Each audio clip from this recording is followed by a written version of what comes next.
Salut! În acest video vom rezolva subiectul dat de Inspectoratul Școlar Brăila într-o sesiune specială de simulare a examenului de evaluare națională.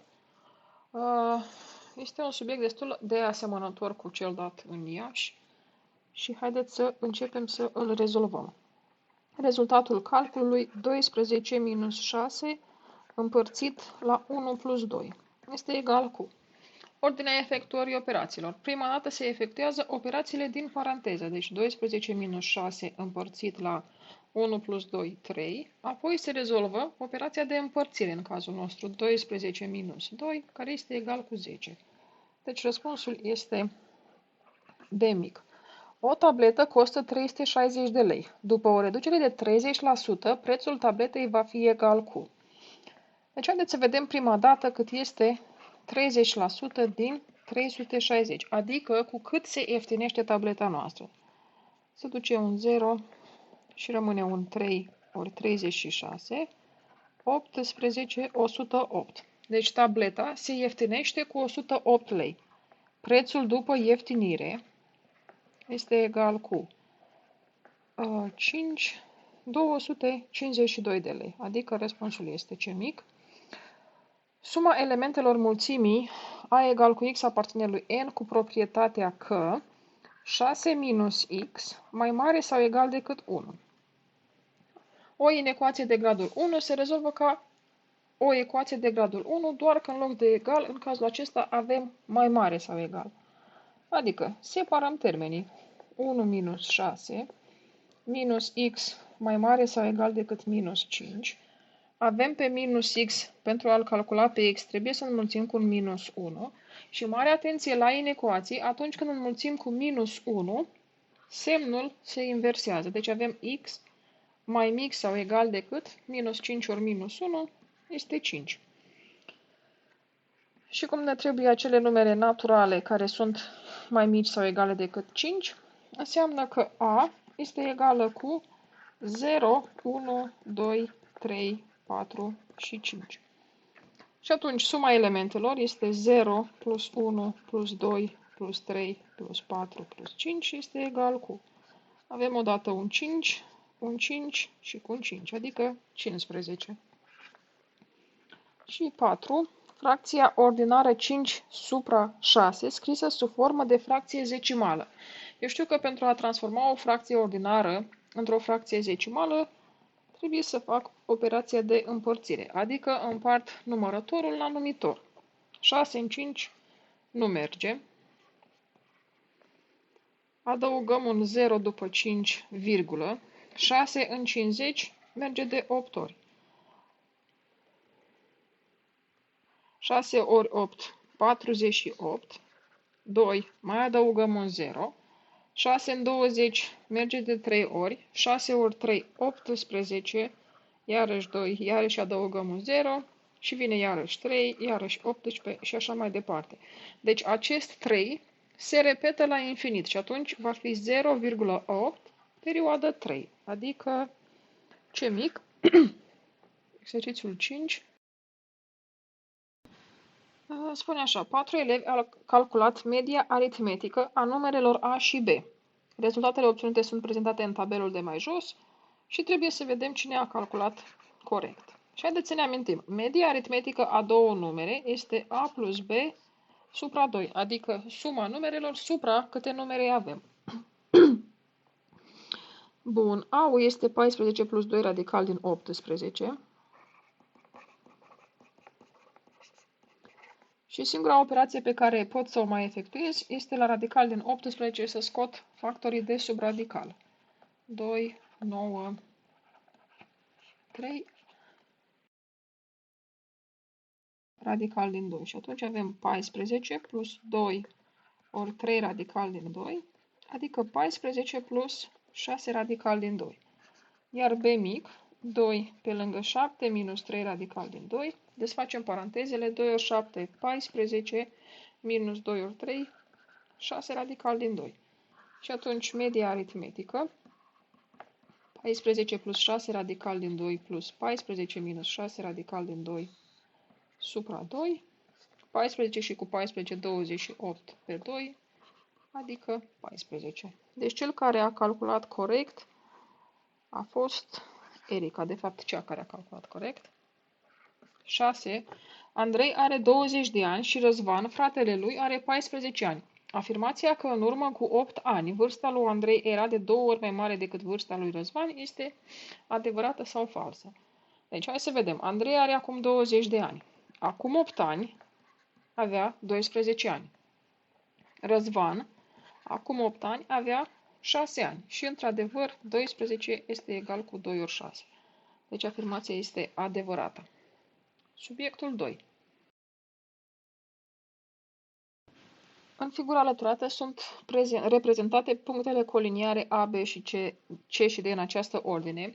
Puncte coliniare sunt puncte care se află pe aceeași dreaptă, astfel încât AC este 18, deci asta este 18, AB-ul este 15 și BD, adică acesta, este 9. Valoarea raportului BC supra CD. Haideți să vedem prima dată, deci ne trebuie bucățica asta și cu bucățica asta de aici, da? BC-ul.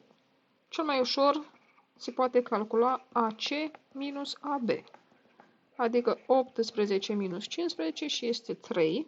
Și atunci dacă ăsta este 3, CD-ul va fi BD minus BC, 9 minus 3, adică 6. Deci raportul este 3 supra 6, după simplificare 1 pe 2, adică răspunsul este B mic. 2. În figura alăturată, AOB, BOC, COD și DOA sunt unghiuri formate în jurul punctului O, au măsurile indicate pe figură.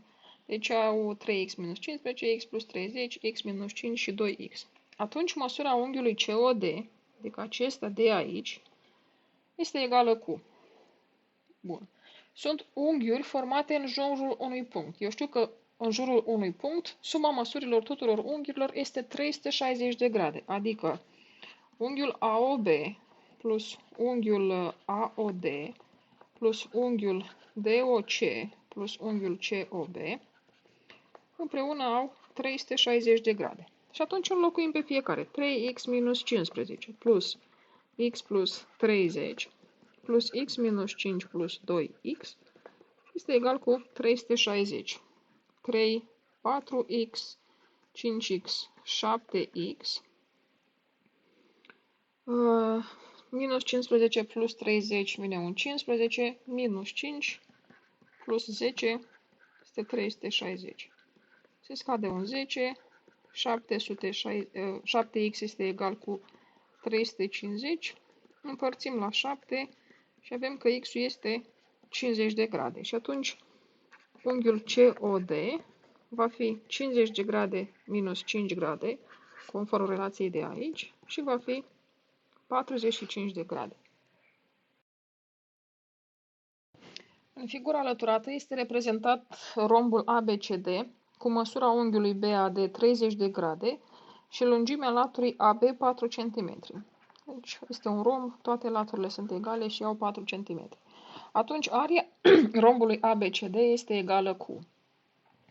Eu știu că aria rombului este diagonala 1 ori diagonala 2 supra 2. Numai că nu știu diagonale în cazul acesta. Și atunci voi încerca să calculez aria rombului altfel. Rombul, știu că se împarte în două triunghiuri de aceeași arie. Și atunci dacă aș afla aria triunghiului ABD, pot să înmulțesc cu 2 și să aflu aria rombului ABCD. Și acum să vedem dacă pentru triunghiul ABD avem suficiente informații pentru a-i calcula aria. Avem mai multe formule de calcul. Bază ori înălțime. Din păcate nu știu înălțimea și nu mă chinui să o calculez. Heron. Semiperimetru pe lângă, perimetru minus fiecare latură, totul sub radical. Nu știu latura a treia. Și pentru triunghi mai este o formulă care spune așa că aria triunghiului ABD este egală cu latură ori latură, adică AB ori AD, ori sinusul unghiului dintre cele două laturi, adică sinusul unghiului A supra 2. Și în cazul ăsta este 4 ori 4 ori sin de 30 de grade supra 2, se simplifică, Și avem un 8 ori sinus de 30 de grade. Sinus de 30 de grade este 1 pe 2. Adică, după simplificare, rămâne că aria triunghiului ABD este egală cu 4 cm pătrați. Și atunci, aria rombului ABCD este 2 ori 4, adică 8 cm pătrați, deci răspunsul este D mic. Alăturată este reprezentat un triunghi dreptunghic ABC cu AB perpendicular pe AC. Deci aici este unghiul drept. AC este 4 și BC este 8. Semidreapta CM este bisectoarea unghiului ACB. Deci unghiul de aici va fi egal cu unghiul de aici. Distanța de la punctul M la dreapta BC este egală cu...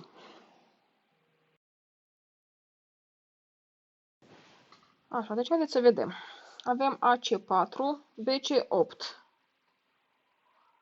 Și triunghiul ABC este un triunghi dreptunghic. Deci AC, care este catetă, este jumătate din ipotenuza BC. Asta înseamnă că unghiul B are 30 de grade, da? Din reciproca teoremei unghiului de 30 de grade. Deci haideți să scriem. Dacă în triunghiul ABC măsura unghiului A este 90 de grade și AC este BC supra 2, din reciproca teoremei unghiului de 30 de grade, avem că măsura unghiului B este egală cu 30 de grade. Și atunci, măsura unghiului C va fi 90 minus 30, adică 60 de grade. Și cum MC este bisectoare, înseamnă că unghiul ACM este egal cu unghiul MCB și au fiecare câte 30 de grade. Deci 30 și 30.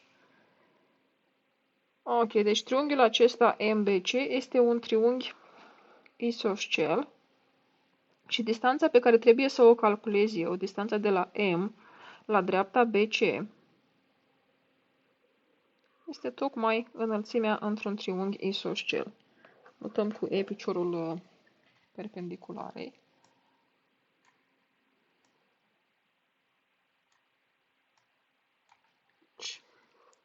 Și cum triunghiul MBC este isoscel, deci, și acum haideți să scriem, deci unghiul B egal cu unghiul C egal cu 30 de grade, rezultă că triunghiul MBC este isoscel și din ME înălțime înseamnă că ME este și mediana,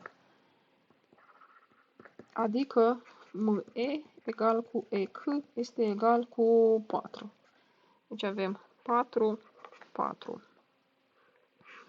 Bun, și atunci, pentru a afla ME, în triunghiul, ne folosim de unul dintre cele două triunghiuri dreptunghice. Deci avem triunghiul MBE cu măsura unghiului E 90 de grade, măsura unghiului B 30 de grade și vom aplica o funcție trigonometrică. ME este cateta opusă unghiului de 30 de grade și folosim tangentă de 30 de grade. Este catetă opusă supra catetă alăturată. Tangentă de 30 de grade este radical din 3 pe 3. Este egal cu ME supra 4. Adică ME este 4 ori radical din 3 pe 3. Adică răspunsul corect este A mic. În figura alăturată sunt reprezentate două coarde perpendiculare, AB și AC, ale unui cerc de centru O. Măsura unghiului BCA, deci haideți să unim B-ul și CO.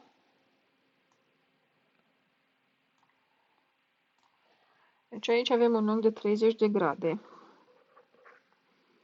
AB este 8 cm și trebuie să calculăm lungimea acestui cerc. Lungimea cercului este 2π ori raza, da? Deci ne trebuie raza, adică fie OB, fie OC. Și știm așa că dacă într-un triunghi dreptunghic avem un unghi de 60 de grade, cateta opusă unghiului de 30 de grade este jumătate din ipotenuză.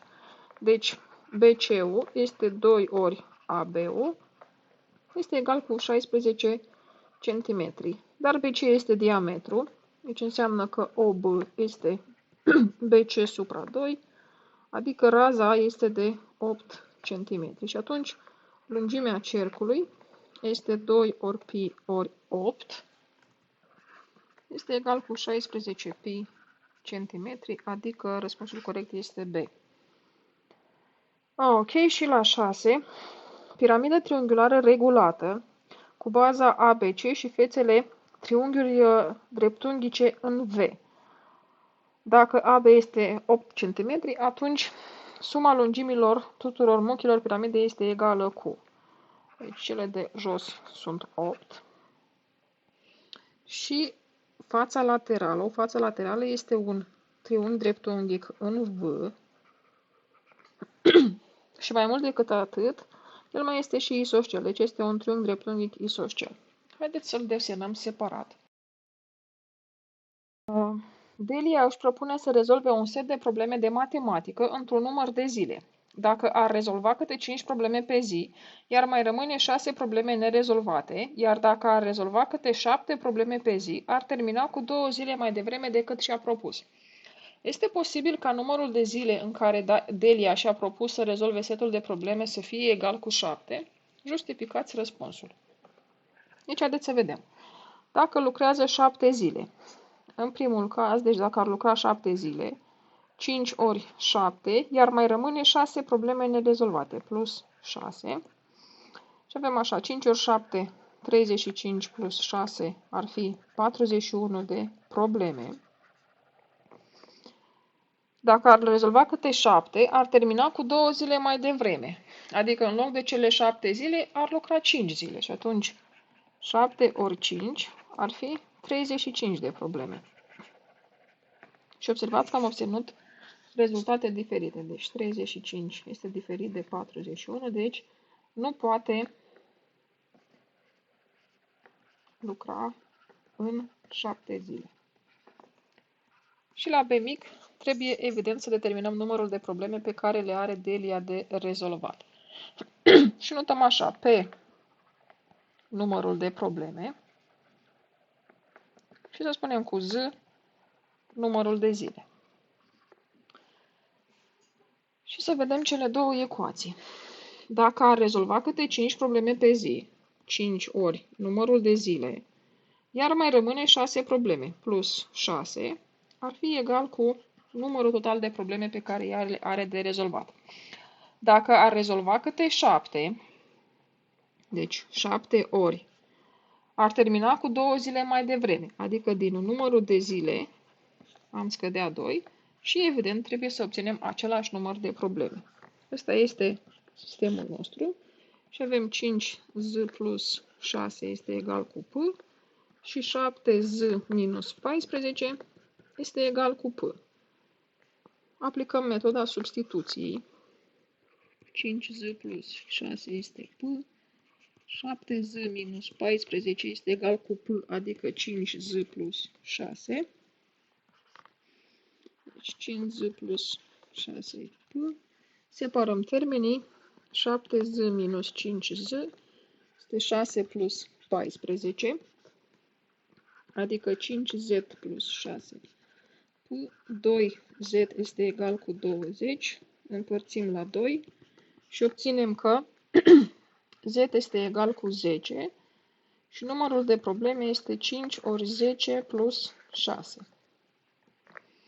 Deci avem z egal cu 10 și p egal cu 5 ori 10, 50 și cu 6, 56. Deci sunt 56 de probleme de rezolvat.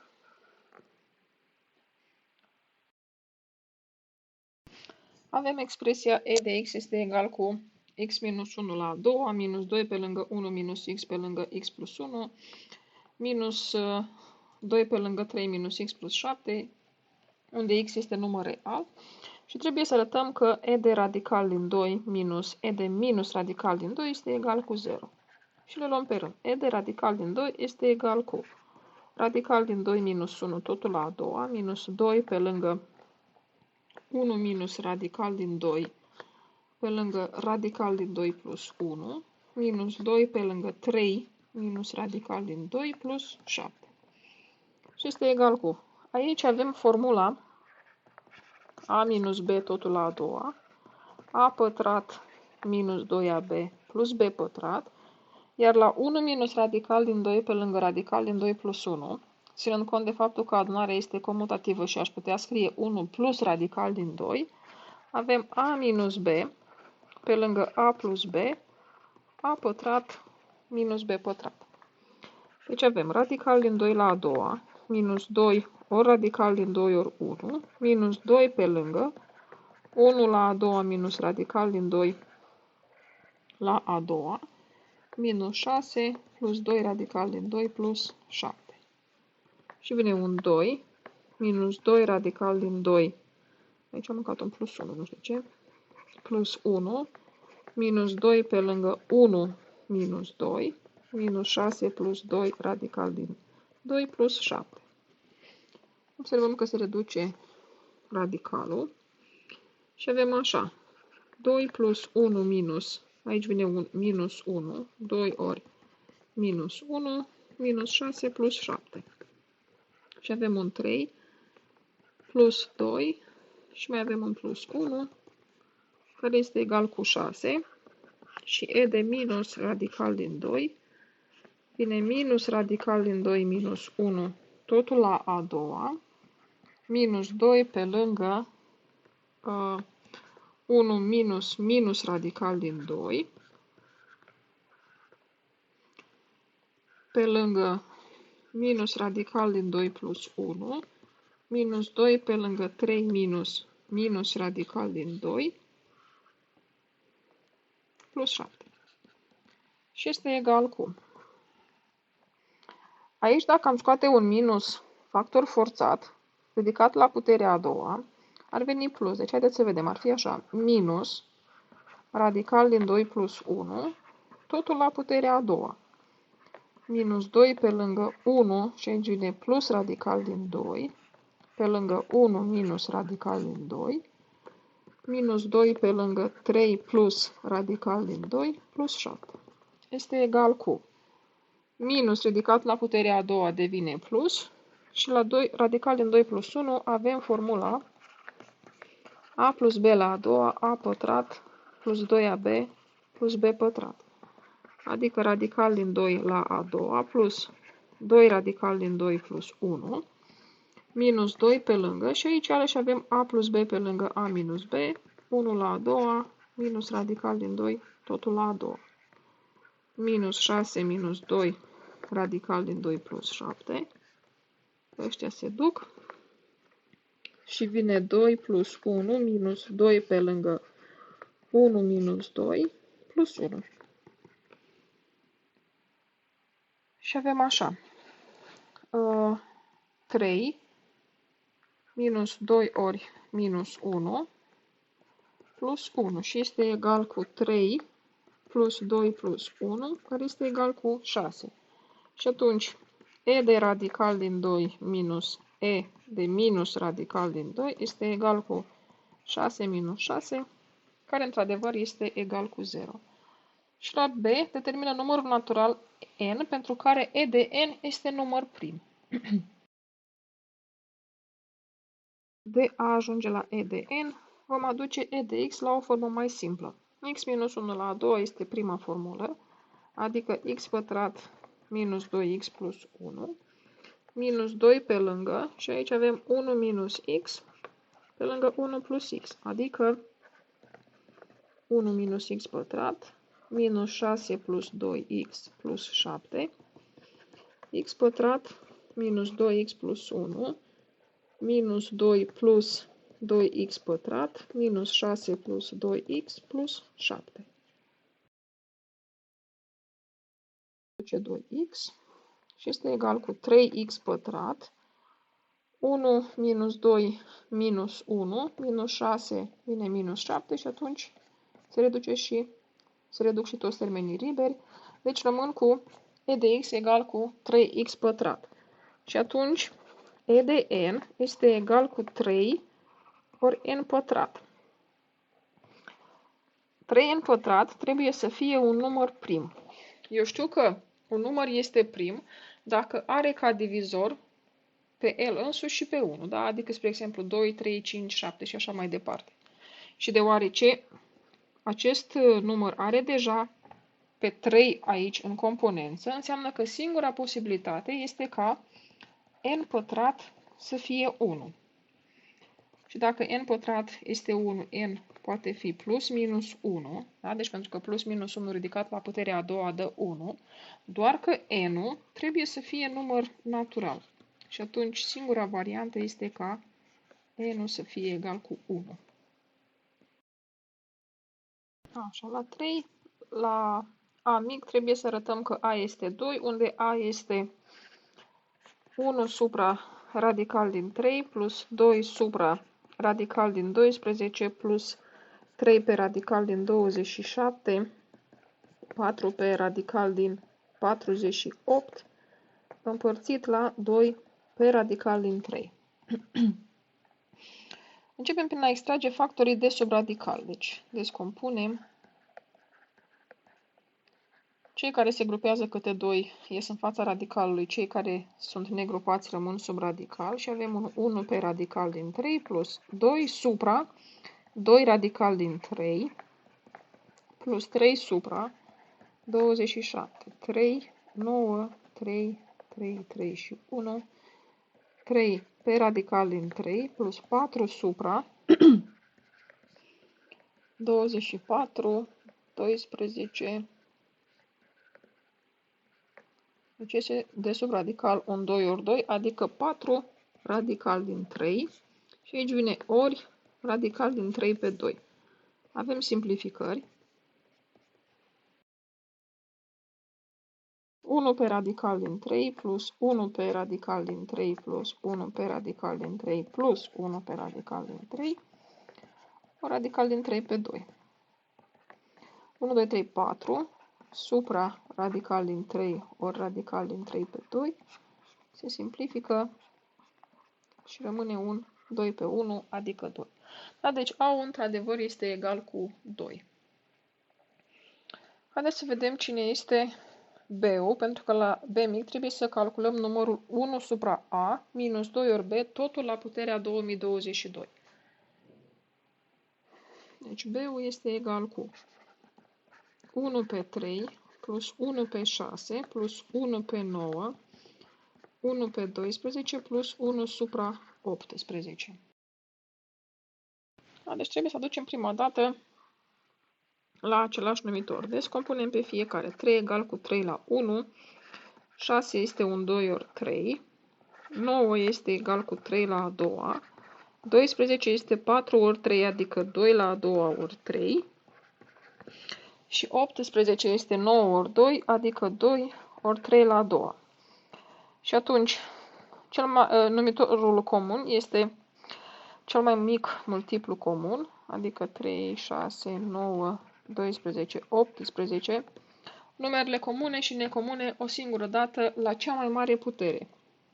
Adică este un 2 la puterea a doua ori 3 la a doua. Adică 4 ori 9, adică 36. Și amplificăm aici cu 12, aici cu 6, 4, 3 și aici cu 2. Și avem așa. Deci numitorul comun este 36, 12 plus 6 plus 4 plus 3 plus 2 și este egal cu 10, 22, 24, 27 supra 36 se simplifică prin 9 și rămâne un 3 supra 4. Și atunci numărul n este egal cu 1 pe a, adică 1 supra 2, minus 2 ori 3 pe 4 la 2022, 1 pe 2 minus, se simplifică, 3 pe 2 la 2022, 1 minus 3 minus 2 pe 2 la 2022, adică este egal cu minus 1 la 2022 și eu știu că minus la putere pară, minus 1 la putere pară este egal cu 1. În figura alăturată este reprezentat un triunghi isoscel ABC cu AB egal cu AC egal cu 9 și BC este egal cu 6. Punctul D aparține laturii AC, astfel încât DK este egal cu 4. Arată că area triunghiului ABC este 18 radical din 2. Eu știu că area unui triunghi, în cazul acesta ABC, este bază ori înălțime supra 2. Vorbind de un triunghi isoscel, trebuie să ducem înălțimea din A. Notăm cu M. Deci avem așa. Fie AM perpendicular pe BC, deoarece triunghiul ABC este isoscel, înseamnă că AM este și median.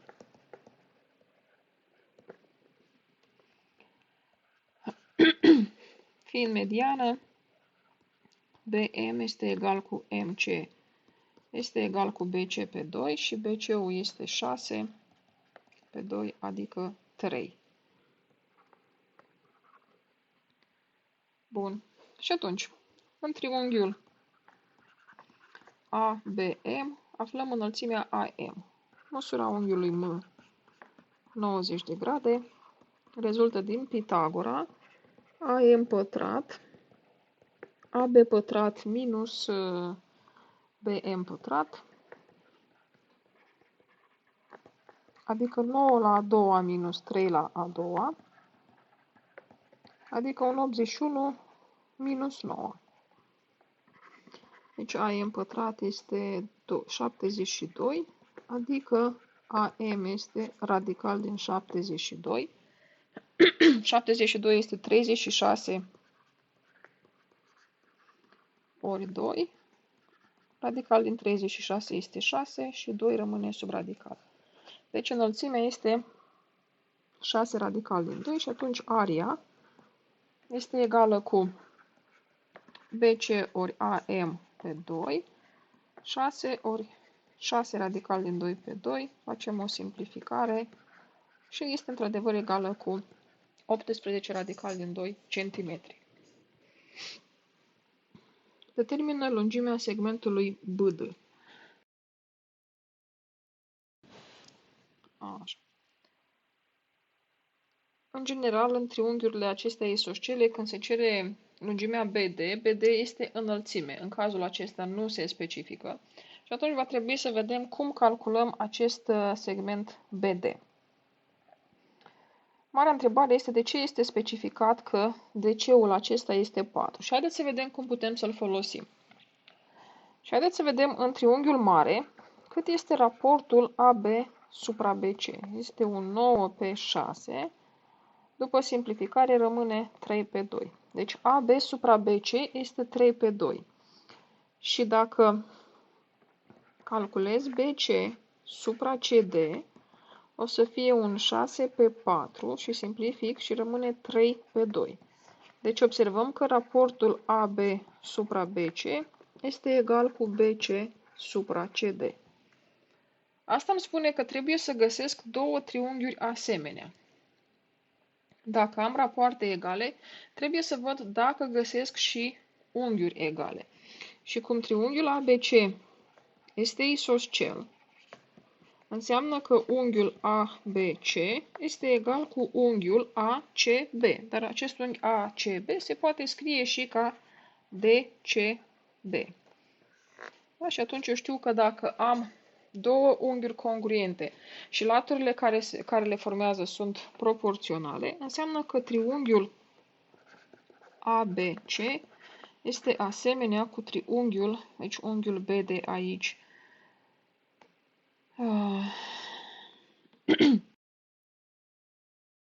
Deci unghiul B este egal cu unghiul C, deci C-ul este la mijloc și avem AB supra BC, deci B-ul trebuie pus aici și apoi D-ul. Și îmi rezultă că, deci avem așa, AB supra BC este egal cu BC supra CD este egal cu AC supra BD. Deci, BC supra CD, tocmai am spus că este un 3 pe 2. AC-ul este 9 pe BD. Adică BD-ul este 2 ori 9 pe 3, adică BD este 6 cm. Avem un trapez isoscel ABCD cu AB paralel cu CD. AB este 8, CD este 4 și BD, adică diagonala, este 12. Punctul de intersecție al diagonalelor este O. M este mijlocul segmentului BC, iar N este mijlocul segmentului AO. Arată că area trapezului ABCD este egală cu 36 radical din 3 cm pătrați.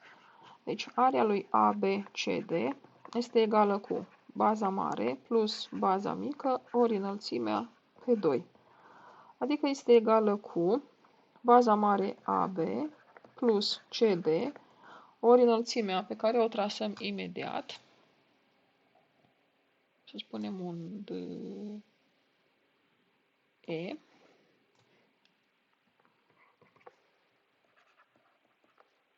supra 2. Și este egală cu hai să vedem. AB-ul știm, CD-ul știm, deci trebuie să mai calculăm înălțimea DE. Bun, ca să calculăm înălțimea DE, fiind trapez isoscel și necunoscând laturile neparalele, ducem și a doua înălțime.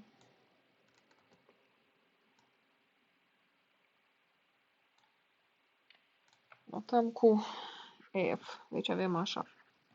Fie DE, virgulă CF, perpendicular pe AB. Înseamnă că DKFE este un dreptunghi. Înseamnă că DK egal cu F egal cu 4. Și eu mai știu că în trapezul isoscel AE-ul este egal cu FB-ul și va fi egal cu AB minus F pe 2. AB-ul este 8 minus 4 pe 2. 4 pe 2 adică 2 cm. Și atunci baza mare se împarte în 2, 4 și iarăși 2. Și acum să vedem cum aflăm DE-ul. Deci avem așa. EB este egal cu 4 și cu 2, 6 cm. Și DB-ul ne spune că este 12. Și atunci, în triunghiul DEB, măsura unghiului E 90 de grade, Pitagora, DE pătrat, DB pătrat minus EB pătrat, DB este 12 la a doua minus 6 la a doua, 144 minus 36 este egal cu 108. Deci DE este radical din 108, vine prin 3, 3, 6 și ăsta este 6 la a doua. Deci DE este un 6 radical din 3 cm pătrați. Și atunci aria, revenim aici sus, este AB-ul care am spus că este 8 plus 4 ori 6 radical din 3 pe 2. Rămâne un 3. Haideți să ștergem asta de aici ca să avem unde continua.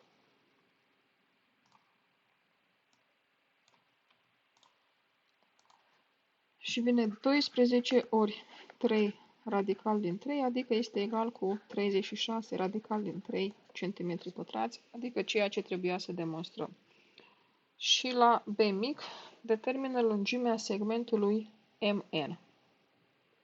Haideți să-l trasăm. O să-l trasez și cu o altă culoare.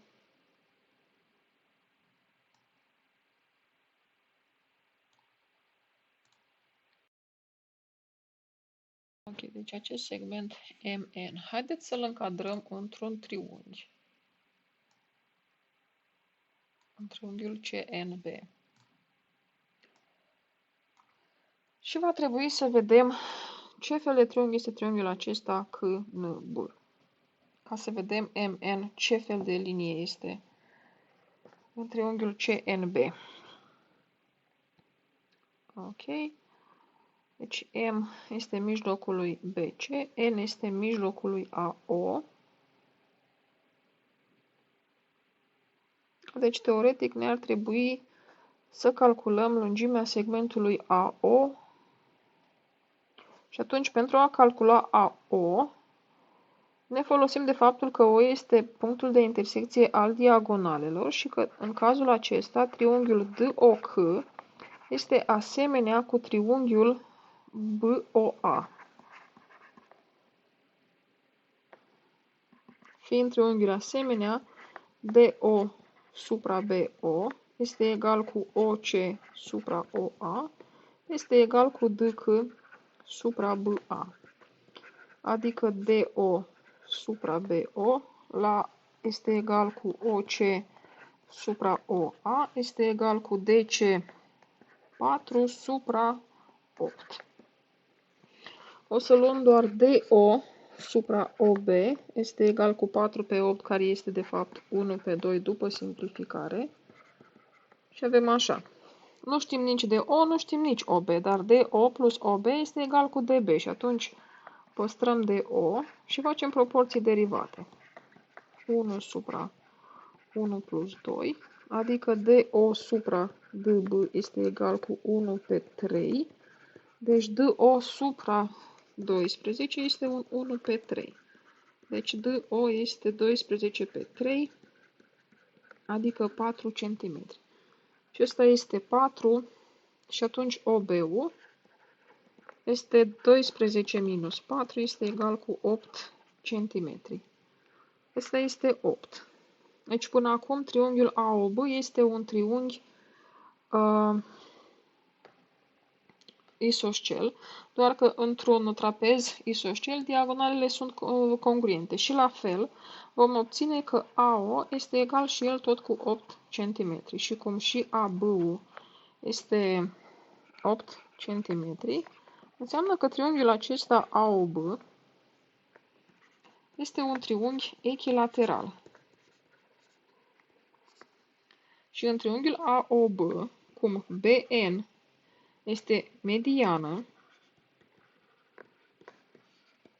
înseamnă că BN este și înălțime.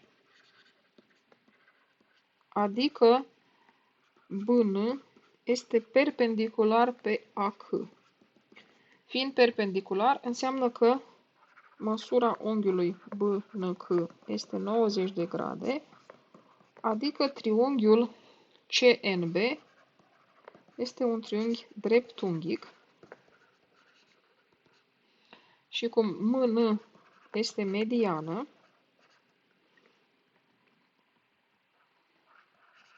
eu știu că mediana într-un triunghi dreptunghic este jumătate din ipotenuză, deci MN va fi BC supra 2. Deci trebuie de fapt să calculăm BCO pentru a calcula MN.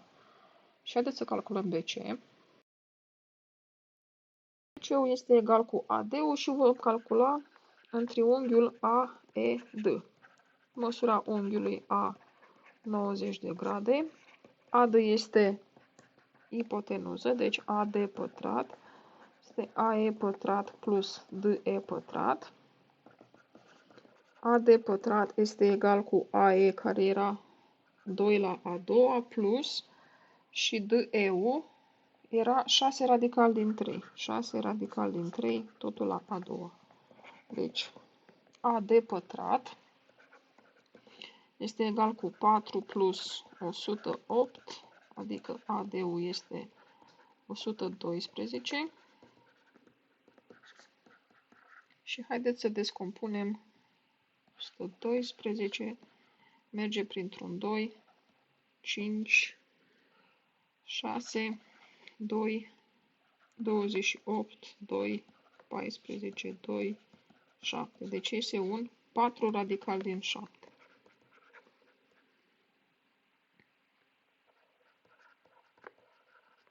Așa, AD-ul egal cu BC-ul Deci înseamnă că și BC este tot 4 radical din 7 cm. Și atunci MN este 4 radical din 7 supra 2, 2 radical din 7 cm. Și 6. Figura alăturată este reprezentată o prismă patulateră regulată cu AB 6 și AA' 6 radical din 2. Punctul M aparține segmentului A'C', astfel încât MA' să fie de 2 ori mai mare decât MC' și punctul N aparține segmentului AD, astfel încât AN să fie 2. Și la amic trebuie să arătăm că perimetrul patulaterului AC''A' este mai mic decât 34. Patulaterul este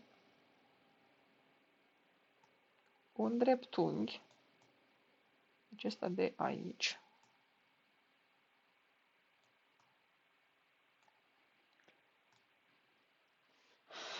în care știm înălțimea 6 radical din 2 și trebuie să mai calculăm AC. Deci avem așa, ABCD este pătrat, AC este diagonală și eu știu că diagonala într-un pătrat este latura radical din 2. Deci AC este AB radical din 2, deci este 6 radical din 2 cm. Și AC este egală cu A'C'. Deci ambele au 6 radical din 2 cm.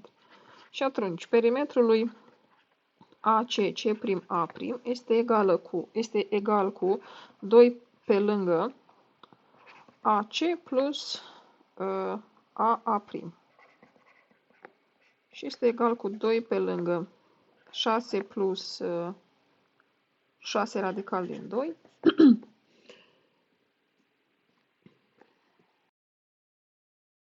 Pardon, nu 6 radical. Deci 2 pe lângă AC-ul este 6 radical din 2 plus 6 radical din 2 și este egal cu 2 ori 12 radical din 2, adică 24 radical din 2 cm. Și ăsta trebuie să demonstrăm că este mai mic decât 34. Haideți să mai simplificăm. Merg o dată prin 2 și îmi dă un 12 radical din 2 mai mic decât 17. Cum se compară numerele cu radical? Se ridică la puterea a doua și vedem dacă e adevărat. Deci 12 radical din 2, totul la a doua, mai mic decât 17 la a doua, adică 144 ori 2, mai mic decât 17 ori 17, 9, 11, 289. Și rezultă că 288 este mai mic decât 289, ceea ce este adevărat. Deci rezultă că perimetrul lui AC''A' este într-adevăr mai mic decât 34 de centimetri. Și la AB demonstrează că dreapta A'N,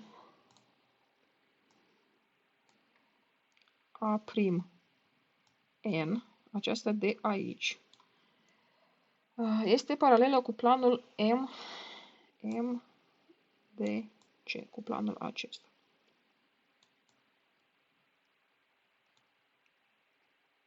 Și eu știu că o dreaptă este paralelă cu un plan dacă pot găsi o dreaptă din acel plan care să fie paralelă cu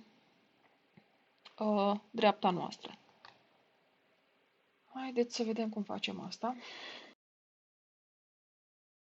Așa, acest plan MDC, evident că se prelungește într-un anumit fel.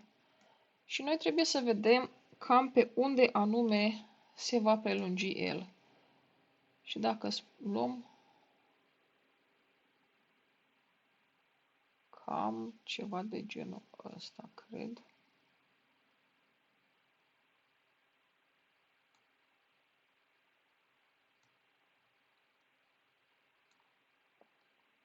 Să spunem că notăm aici cu un P.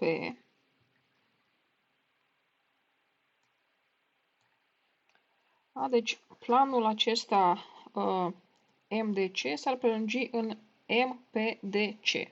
Și atunci este mai ușor să găsesc o latură paralelă în acest plan cu A'N. Și haideți să vedem unde anume cade P-ul acesta. Eu știu așa că AN este egal cu 2 cm. Dacă aleg P pe latura aceasta A'D', astfel încât PD' să fie și el egal cu 2 cm, îmi rezultă așa. Am odată că ND este egal cu, ăsta de jos era 6, 6 minus 2 egal cu 4 cm și că PA' este egal și el tot cu 6 minus 2 egal cu 4 cm. Dar ND este paralel cu A'P și atunci înseamnă că A'N dP este paralelogram și înseamnă că A'N este paralel cu PD. Și acum trebuie să demonstrez că PD-ul acesta este într-adevăr în planul nostru MDC. Și haideți să ne uităm în triunghiul dreptunghic A'D', pe care o să-l desenăm separat. Este dreptunghic isoscel de altfel. Și avem așa. D', A'C'. Ăsta este 6 radical din 2. Asta aici este P. Și hai să vedem unde este M. Deci eu știu așa că MA' este egal cu 2MC' și că MA' plus MC' este egal cu AC'. Adică 2MC' plus MC' egal cu AC', adică 3MC' egal cu AC', adică, stați că AC' tocmai am zis că e 6 radical din 2. Deci MC' este 2 radical din 2. Deci, pe latura A'C', M-ul îl împarte tot în 3 segmente egale și ar fi undeva pe aici, să spunem. Și dacă luăm A'P supra A'D' este un 4 pe 6, adică 2 pe 3, și A'M supra A'C' este egal cu 4 radical din 2 pe 6 radical din 2, este și ăsta tot 2 pe 3, înseamnă că cele două rapoarte sunt egale și atunci înseamnă că PM este paralel cu D'C'. Deci el de fapt trebuie dus cam așa, să iasă paralel pe aici. Bun, deci PM este paralel cu D'C'. Și cum D'C' este paralel cu latura DC inclusă în planul nostru, înseamnă că PM este paralel, nu perpendicular, cu DC. Și atunci înseamnă că, într-adevăr, PM, C și D sunt coplanare. Și am demonstrat mai sus că A'N este paralel cu PD. PD este inclus în planul MCDP. Deci înseamnă că A'N este paralel cu planul MDC.